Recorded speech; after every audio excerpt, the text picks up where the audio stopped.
This episode of Scare You to Sleep is brought to you by Progressive Insurance. Do you ever find yourself playing the budgeting game, shifting a little money here, a little there, and hoping it all works out? Well, with the Name Your Price tool from Progressive, you can be a better budgeter and potentially lower your insurance bill, too. You tell Progressive what you want to pay for car insurance, and they'll help you find options within your budget. Try it today at Progressive.com. Progressive Casualty Insurance Company and Affiliates. Price and coverage match limited by state law. Not available in all states.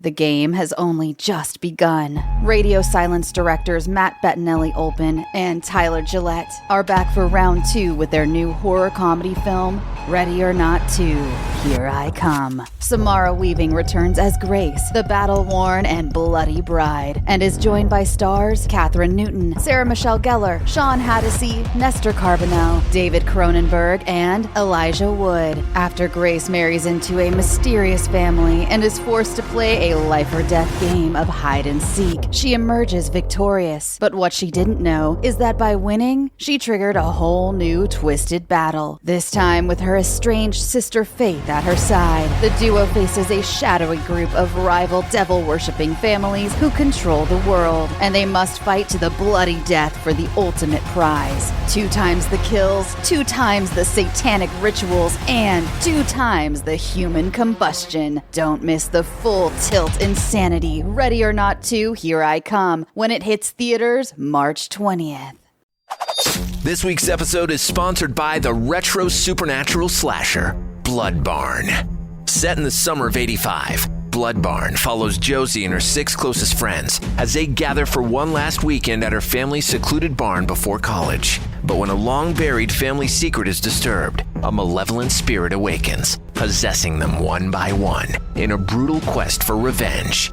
Critic Jesse Hobson of Citadump calls it a splattery love letter to 80s DIY horror. Once it gets going, it works. Blending the cabin-in-the-woods paranoia of the Evil Dead with the possession-fueled chaos of The Exorcist, Blood Barn delivers practical gore, escalating dread, and a race to survive until sunrise. Don't miss Blood Barn. Watch the trailer and learn more now.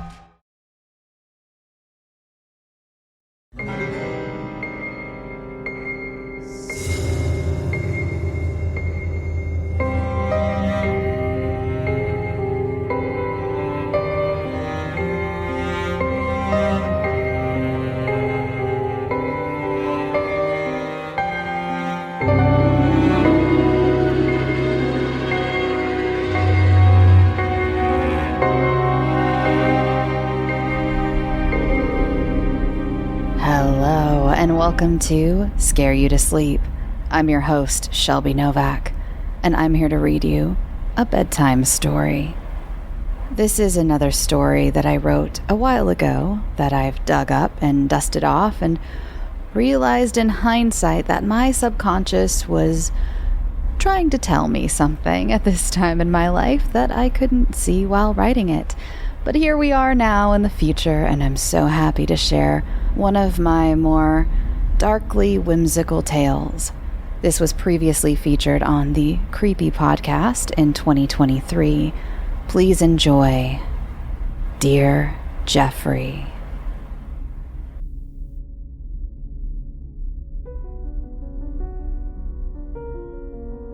Hannah lived a very normal life. Her husband Geoffrey worked as an auto salesman and always made top commission at his dealership. Hannah took care of the home, as was expected from a normal middle-class woman in the 1950s. She enjoyed what she did. She loved her normal duties like cooking beautiful meals, whether it be for a whole dinner party or just for dear Geoffrey. She found cleaning was a good time to be with her thoughts on the latest book or article she'd read. And since they hadn't had a bundle of joy yet, she had plenty of free time for her very normal hobbies, such as tennis to keep up her figure, reading to keep up her mind, and cross-stitching just because she enjoyed making pretty things. She'd also picked up knitting recently, though her first scarf turned out a little lopsided, but still a very normal type of lopsided, if one can imagine such a thing. Today, when Hannah kissed Geoffrey goodbye in the driveway, as she did every morning, she noticed that a package was waiting on the doorstep. A smallish box with no return address. How odd, she thought. It's much too early for the postman to have come. She shrugged off the thought and decided maybe Geoffrey had missed it on his way in the evening before. It wasn't normal of Geoffrey to miss such a thing, but no matter. It was addressed to only her and not to Mr. and Mrs. Geoffrey MacDonald, another abnormality, but how exciting to receive a package, especially when one doesn't remember ordering anything. Curious, Hannah brought the package in and sat on the sofa to open it immediately. She untied the string and carefully peeled away the brown paper to reveal a white box. Before she could even open it, the smell of herbs and spices almost drowned out the smell of the roast she had in the oven. There was an envelope sitting neatly on the contents of the box. Inside it was a sheet of handmade paper. It was thick and soft and had small flower petals pressed into its pulp. There, in enviable handwriting, was a note that read, "My beautiful Hannah, I've been hearing about the women who have gone missing in your area. I've enclosed something I'd like you to sprinkle around your front and back door. Just a pinch every morning should do. A little something to ward off evil. Do it to appease your old aunt. All my love, your Aunt Gigi." Before she had read the letter, Hannah had guessed it was from her beloved aunt. Her heart sang with happiness, for she didn't hear much from her aunt these days. You see, Aunt Gigi was a bit of a black sheep, not normal in the least. Hannah had spent her summers with her, before her father and mother decided her time was better spent babysitting for the neighbors and working down at the soda shop to learn some responsibility. Aunt Gigi lived deep in a lush forest, her little cottage surrounded by flora and fauna of all kinds. She had the most glorious garden, and she grew plants from around the world. She special ordered her seeds from a catalog. Every summer, Hannah would learn everything she could from Aunt Gigi about the power of plants and nature. She always had something bubbling in a cast iron pot over her fireplace. Hannah learned quickly never to taste from the pot without asking first. Sometimes it was soup, but others it was what Aunt Gigi called medicine. Women from the local town came at all hours of the night to speak to Aunt Gigi. Hannah wasn't allowed to sit in on these conversations, but sometimes she would sneak out of her room and tiptoe her socked feet down the hall to hide and listen. Some of the women would talk about their husbands having affairs. Some would weep about pregnancies they weren't ready for, or for pregnancies they desperately wanted. Some were sick of being harassed by their handsy bosses. Not all were visiting with such grim news. Some wanted thicker hair, or bigger breasts, or for the person they were in love with to fall in love with them back, or for their children to stop being bullied, or for their husbands to get a promotion. Every time Aunt Gigi would listen intently with overflowing amounts of empathy, and would then offer them something, be it to drink a tea on the spot, or a powder or a bottle of mysterious liquid to take with them. Aunt Gigi would also always make them really think about what they were asking, especially the ones who showed up angry or desperate. She would make sure they thought about what they were doing and laid out exactly what they wanted and what could happen if they followed through. Sometimes she would send them away to sleep on it, and if they came back, Aunt Gigi would abide. She charged them in all different amounts, always demanding they told no one of the price or she would refuse to see them ever again. Some of the more aristocratic women would be charged hundreds of dollars, while Hannah saw one poorer woman was simply asked for a loaf of pumpkin bread Hannah never told her parents about the strange business dealings of her aunt, though Gigi never told her to keep it a secret, and Hannah was sure that her aunt had caught her eavesdropping more than once. She didn't know why she never mentioned any of it. Maybe it was because it just didn't fit into the life she had with her parents. The normal life she would leave every June and return to every August.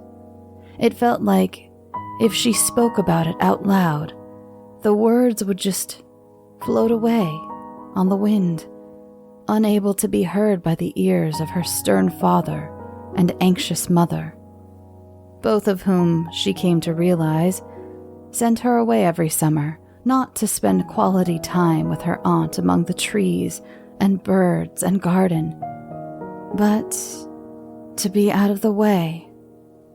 It wasn't lost on her that she was made to take jobs the year they deemed her not a nuisance to have around.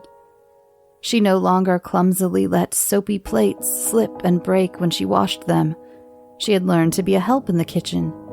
She also no longer met her father at the door every evening, begging him to play with her or hear about what she did that day. She was normal. She hadn't kept in contact with her aunt as much as she would have liked to. Her aunt didn't have a phone, so she tried to write every once in a while, but life got in the way, and she'd go months without remembering to. She had only visited once since she and Geoffrey married. Gigi hadn't made the wedding, and asked they come stay one weekend so she could spend time with the newlyweds. But Geoffrey found her aunt strange and asked that they leave their visit a day early.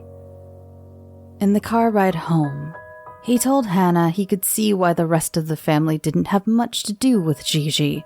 He began to rant about unmarried women being trouble, and with that, Hannah tuned him out and didn't hear anything else he said. She just nodded every once in a while and tried not to cry. It was such a horrible experience. She couldn't even remember what made him want to leave in the first place. Like she had locked those memories in a safe somewhere, in her mind. Hannah shook her head to clear away the clouds of the past and looked down at the box. Under the envelope were 2 large glass jars full of, well, Hannah couldn't exactly tell what it was. A mix of herbs and salt, or maybe sugar? There were dots of orange and green and purple, all mixed in with the white granules of salt or sugar. If she only needed a pinch, she certainly had enough to last her a lifetime. She smiled and opened one of the jars. A million happy memories came rushing at her at once when she smelled that almost sickening mix of aromas. She wasn't very superstitious these days, but what could it hurt? Like Aunt Gigi asked, she would do it to appease her old aunt. Hannah walked to her front door and opened it. She reached in the jar with her thumb and forefinger to grab the suggested serving size of a pinch. It was not only grainy and herbaceous, but oily as well. She rubbed the substance between her fingers just outside the door, dropping little bits of Aunt Gigi's evil away. She screwed the lid back on, washed her hands, and stored the jars in the back of the pantry behind extra boxes of washing powder she had gotten on sale. She didn't want Geoffrey asking questions about it or, God forbid, try to use it to season a steak. That evening, Geoffrey entered through the kitchen door to the garage. She was just finishing the gravy for the roast and listening to the news on the radio. It was a report about the missing women. It wasn't too out of character for Geoffrey to enter that way. He didn't use the garage for his car. Because of his job, he thought it important to always have the latest on the lot and have it nicely displayed so the neighbors would see what they were missing, thus coming down to his dealership to try to keep up. The garage was just used for storage, and he would come through there on rainy or snowy days so he could avoid getting drenched or slipping on the front walk. But today was bone dry and a comfortable 70 degrees all day. Hannah couldn't give his peculiar decision to enter via the garage much thought because as soon as he walked in the door, he made it clear he was in a horrid mood. He snapped off the radio and proclaimed that Hannah shouldn't be listening to such things. It would only scare her from ever going out into the real world. She would turn into a recluse, he said, and he didn't marry a hermit. Hannah met his ire with a smile and stuffed a spoonful of au gratin potatoes in his mouth and informed him that she had made one of his favorites, a lemon chiffon pie, for dessert. It seemed his mood was instantly lifted. Hannah may not have a bubbling cauldron like her Aunt Gigi, but there was something about the way she made her way around the kitchen that seemed to lift the spirits of those around her, and she knew it. There was no more talk of the news that evening. The next morning, Geoffrey left through the front door as normal. Before Hannah left for tennis, she remembered to leave a pinch of her aunt's mixture along the front door, but as she went to return the jar to the pantry, she decided to sprinkle some in front of the door to the garage. Sometimes we say we act without thinking, when it's not that we didn't think, it's more that we didn't think loudly. More like a voice so quiet it's almost silent spoke, instead of the louder one we usually think with. That's what happened to Hannah that day. She almost didn't realize what she had done and what her intentions were. Almost. That day was a busy one. After tennis, she came home and showered to turn right back around and head to the salon. After the salon, she had to shop for groceries for the dinner party they'd be having that weekend. And after the groceries were neatly put away, she was off to play bridge with some women from her book club. It was a rare day when she was home later than Geoffrey. When she walked through the door, he was sat eating a meatloaf sandwich in front of the television. They greeted each other, and she joined him in watching one of her favorite game shows called I've Got a Secret. The night passed almost as normal, but it was hard for Hannah to focus. She couldn't contain herself and asked Geoffrey which door he had come in when he came home. He laughed and apologized since he must have tracked in mud or grass from the backyard. He explained that when he pulled up, he remembered that he had never put the lawnmower back in the shed. So he just went straight through the gate to the backyard and then came in through the back door. He apologized for dirtying her spotless floors, but at least he finally put the mower away, right? Hannah's mind was heavy that night, and she didn't sleep well. She wasn't very superstitious these days. She was more normal than that. At some points of the night, as she tossed and turned, she was angry at her Aunt Gigi for putting such thoughts in her head. But almost immediately, she felt guilty for feeling that way towards someone she loved so much. It wasn't Aunt Gigi's fault that these coincidences happened. Tomorrow, she just wouldn't use whatever the stuff in the jars was. Aunt Gigi would never know, and Hannah would sleep peacefully. So, she didn't, and within the next few days, Hannah's mind eased. Geoffrey used the front door, except for Thursday when it rained, and life was normal again. Until it wasn't.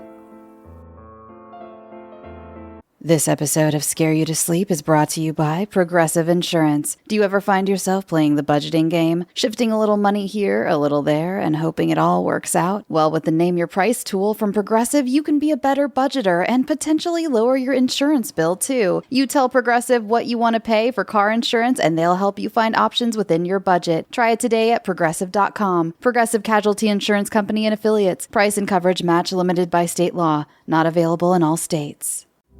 You know, the fact that I have a sleep-themed podcast is a little ironic considering the fact that I constantly have trouble sleeping from a very young age. Between insomnia and lower back pain, I usually toss and turn and stare at the ceiling and talk to my sleep paralysis demon, anything to try to get back to sleep, which is why I was so excited to receive my Brooklyn bedding mattress. Specifically, I chose the Titan Plus Elite, and from the first night I slept on it, I realized that what I needed in my life was to be cradled gently, like a little baby, while also not sinking. I just floated on my little cloud, since the mattress is soft on top and steady underneath. I also love that Brooklyn bedding mattresses have so many options. They have mattresses for every body and every sleep style, even in hard-to-find sizes. And if you have no idea where to start, like I did, they even have the Brooklyn Bedding Sleep Quiz to help you find your perfect match in under 2 minutes. Their mattresses are also 100% fiberglass-free, which was very important to me, and they offer a 120-night comfort trial. Love it or they'll help you return it, hassle-free. So if you'd like to sleep as well as I am these days, go to brooklynbedding.com and use my promo code SCARE at checkout to get 30% off site-wide.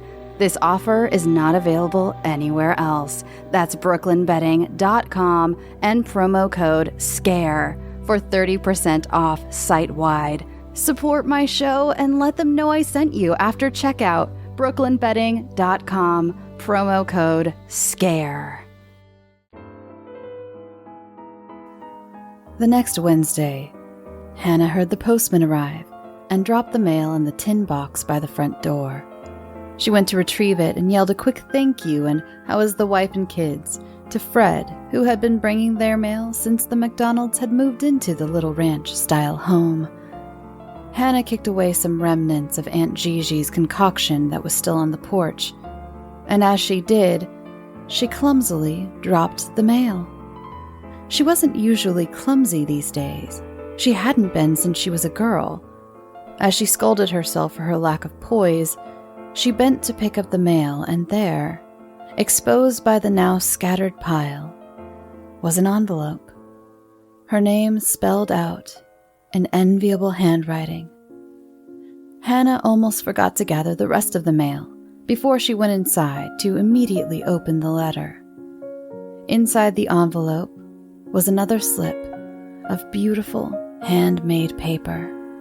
It smelled like jasmine and felt soft under Hannah's trembling fingertips.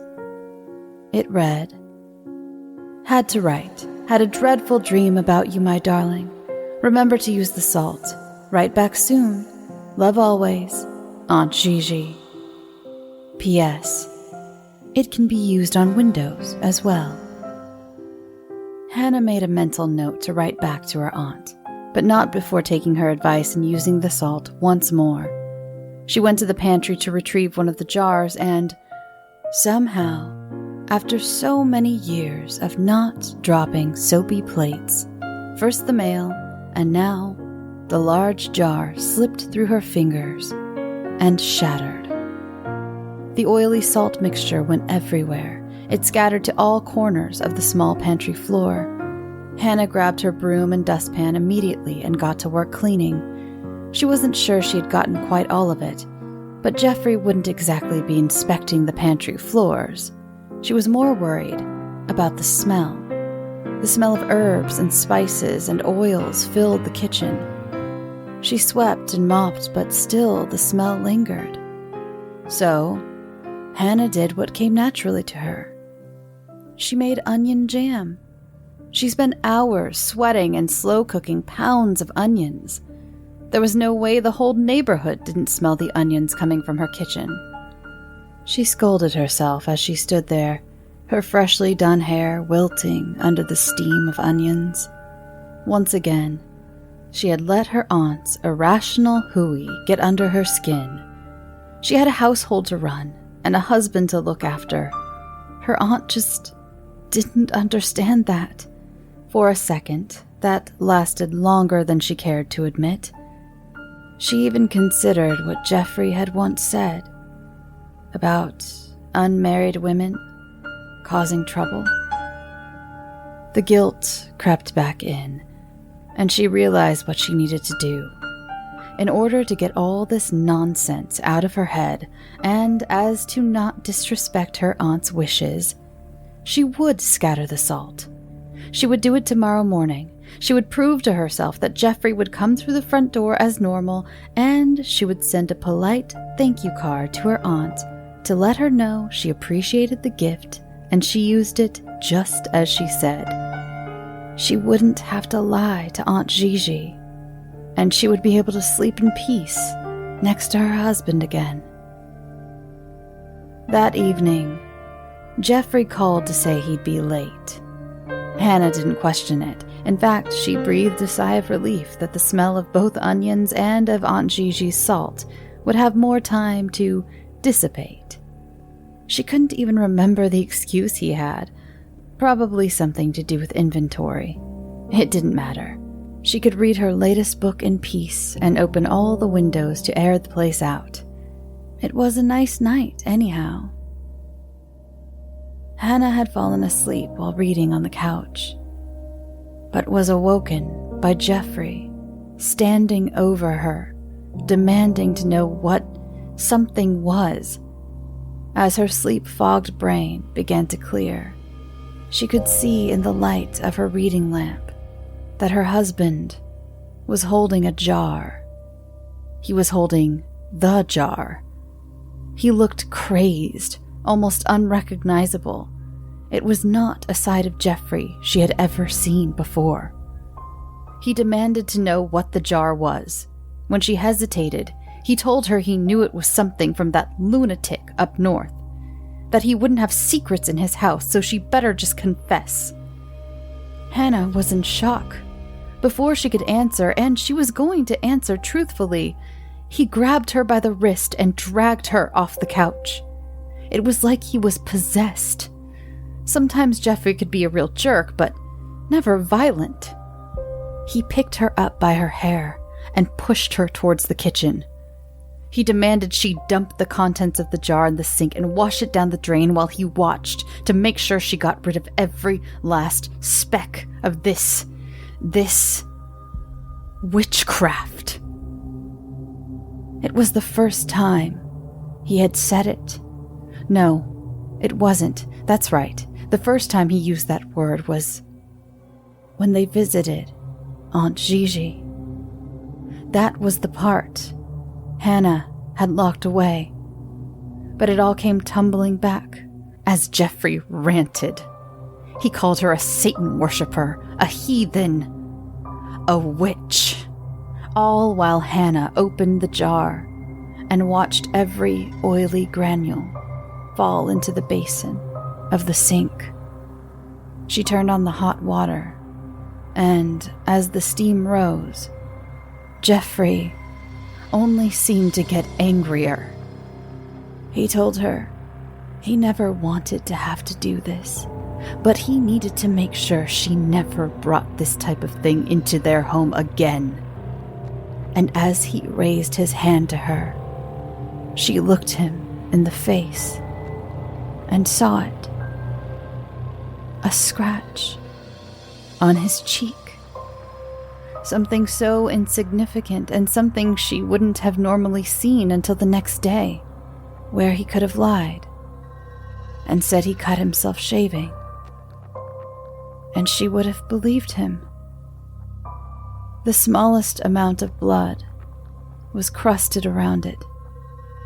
It was jagged and not something a razor would leave, but perhaps a fingernail. The next morning, after Geoffrey left for work, Hannah took an aspirin to help soothe her aching and swollen face. She then got into her car and drove. Her Aunt Gigi was a 5-hour drive away. She would be back in about 11 hours if all went well. Geoffrey would just assume she was at bridge late. He didn't ever worry or get jealous she might be out with another man like some of her friends' husbands. She always thought that was a good thing, and it could be if it were for noble reasons, like trust. But she knew it was actually because he knew she was wedged under his thumb so tight that she wouldn't dare. And he used to be right. When she got to Aunt Gigi's, she began with a wave of apologies for not visiting, for not writing, for not believing her. She apologized for pretending all the wondrous things she saw as a child were all just figments of her imagination. She apologized for not standing up to Geoffrey when he made them leave. She apologized until Gigi made her stop. "There was nothing to apologize for, my dear," she said. "You're home now." With that, Hannah told her everything. About the salt, the scratch. She admitted she had no actual evidence, but she had a gut feeling so strong she just knew she was right. The police would never believe her, especially with the way her face looked. Just a vindictive wife looking to get back at her husband. She worried that the next scratch on his face would be from her, and that she would be just another name they read on the radio. Gigi listened as calmly and openly as she always had. It was then Hannah realized she was now one of the women. Desperate, angry, sobbing about a man. Instead of feeling embarrassed or ashamed, she felt something new. A yearning to help. An overabundance of empathy and love for these women, a need to help them and any of their daughters who will come after them. But for now, she was the one who needed help. And Aunt Gigi was more than happy to oblige. She knew that Hannah would come around one day, she explained. She had something special in her. Gigi told her to take this, Hannah's own small vial of mysterious liquid. You're going to have a dinner party soon. If you happen to know any policemen, now would be the time to invite them for dinner as well. Any friends will do, though. So, Hannah did as she was told.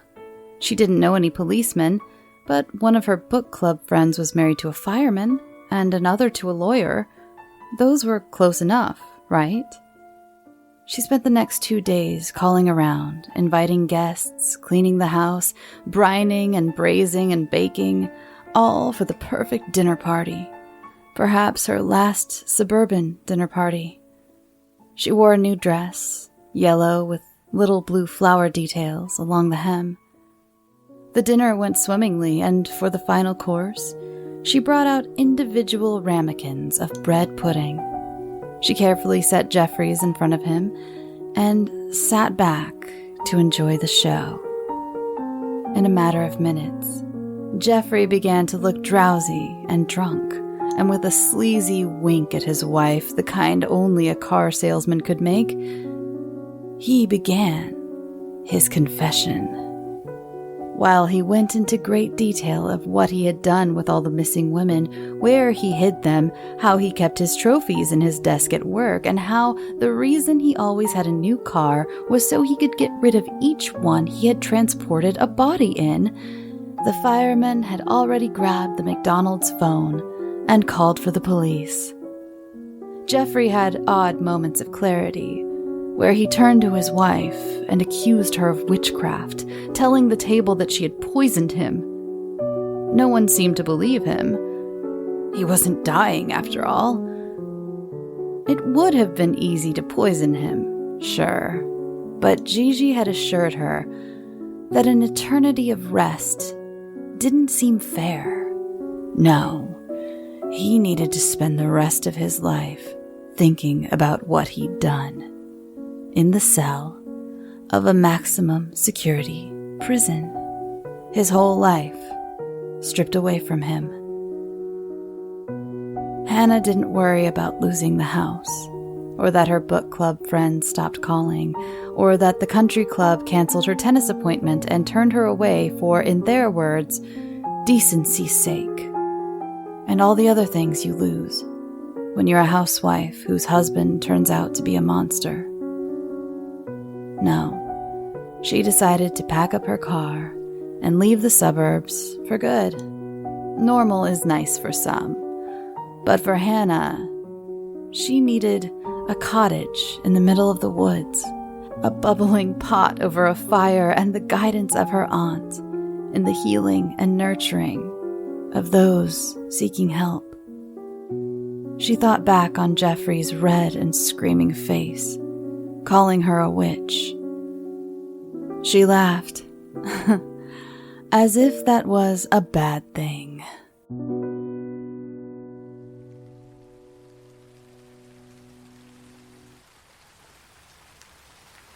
Thanks for listening, and thank you to Past Me for writing this story. I hope you enjoyed it.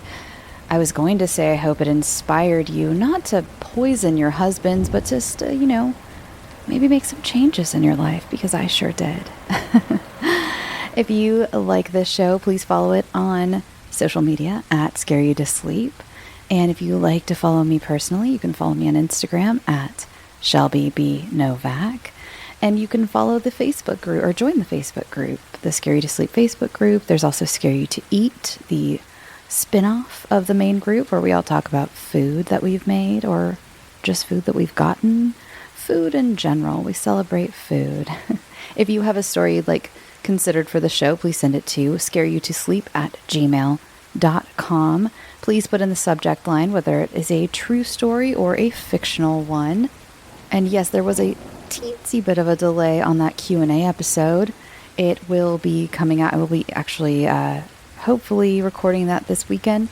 My schedule got a little bonkers. I had a little mentee bee about it. It's fine. I felt like my life wasn't my own and everyone was taking my time from me, and I had a little bit of a meltdown. But don't we all sometimes feel like our lives aren't being driven by ourselves? It happens. I'm getting control of it, though.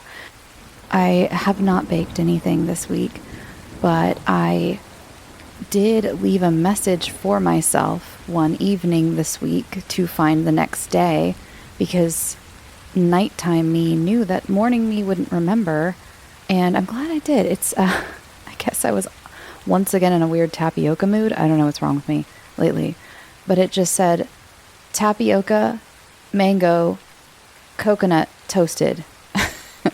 So I think at some point this weekend I'm going to make some tapioca and put some mango and toasted coconut in it to see if nighttime me was onto something. I'm sure that's already a dessert. I'm sure I'm not inventing anything, but I have not had those things as one, so we'll see. By the way, if you hear this before Tuesday, March 3rd, there are tickets. If you go to the Bloody Disgusting website, I'm going to be doing a Q&A with my friend Michael Rothman. We're going to be talking to Sean William Scott for his new movie, Dolly, that we will be having a free screening for in Burbank at the AMC 16. I don't know if tickets are sold out yet, or not sold because they're free, but you can find that link on the Bloody Disgusting website. So come on by if you're local and you'd like to see me talk to Sean William Scott. I'm sure excited about it. But yeah, I know it's on a Tuesday, so it's kind of a weird day, but if you can stop by, that'd be great. Love to chat. And oh, that's my oven dinging. I'm making tater tots, and I didn't realize they'd be ready so soon. BRB. It's not exactly ambiance to hear my oven going off, but here we are, aren't we? And I'm not going to go delete it, because I think you could all relate to, I don't know, to what? I don't know. Okay, I'm going to go. This is a little bit of a shorter ramble. I hope you're all having a fantastic week and you have a great weekend and a great week. And I will be back next week with that Q&A, which will be a bonus episode. It will come out earlier in the week, and then a regular episode will be out on Friday. So some of you who are like, I don't care about your Q's or your A's or any of that, don't worry. You will not be neglected with a lack of a regular episode. It will be a bonus episode.